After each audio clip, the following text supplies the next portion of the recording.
हिमाचल किसान सभा का प्रतिनिधिमंडल प्रेमदास चौधरी की अध्यक्षता में एसडीएम बल से मिला और मुख्यमंत्री हिमाचल प्रदेश को ज्ञापन भेजा और मुख्यमंत्री का ध्यान किसानों की दो ज्वलंत मांगों पर आकर्षित किया है।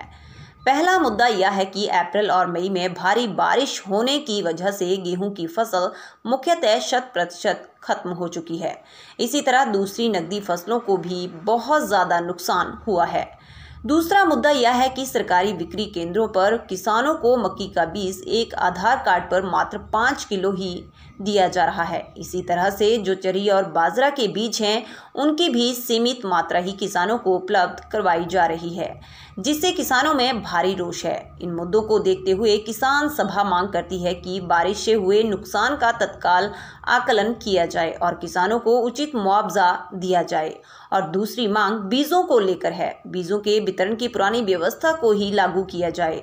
अभी नई सरकार बनी है, किसानों को उम्मीद थी कि सुविधाओं को बढ़ाया जाएगा, उल्टा जो मिलती थी उन सुविधाओं को भी छीन लिया गया है, जिसका किसान सभा विरोध करती है। यदि सरकार सकारात्मक कदम नहीं उठाती है तो किसानों को मजबूरन संघर्ष का रास्ता अपनाना पड़ेगा। प्रतिनिधिमंडल में प्रेमदास चौधरी अध्यक्ष, रामजी दास सचिव, परसराम, जोगिंदर बालिया, गुलाम सरूल, बलदेव चौधरी, विनोद कुमार और नंदलाल वर्मा शामिल हुए। किसान सभा का एक प्रतिनिधिमंडल एसडीएम महोदय से मिला और मुख्यमंत्री को ज्ञापन भेजा।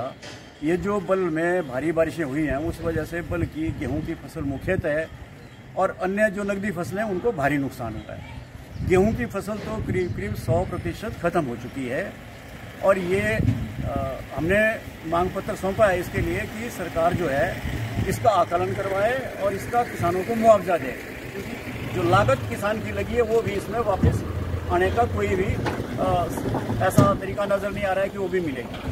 दूसरा ऐसा है कि अभी जो बीज के अंदर है सरकार के, उन पर जो बीज मक्की का मिल रहा है वो 5 किलो बीज केवल एक आधार कार्ड पर दिया जा रहा है। उससे किसानों को भारी मुश्किल आ रही है। यही हालत जो चरी बाजरा वगैरह के बीज जिस सीजन के लिए चाहिए तो उनकी भी यही हालत है। तो ये तो किसानों को इस नई सरकार में राहत मिलने की बजाय जो किसानों को पहले से सुविधाएं मिल रही थी उनको भी छीन लिया गया है।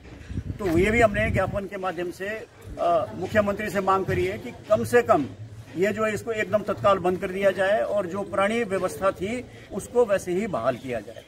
हमें उम्मीद है कि सरकार इस पर ध्यान देगी और किसानों की इस बात को मानेगी, अन्यथा मजबूर होकर किसानों को कोई संघर्ष का रास्ता अपनाना पड़ेगा।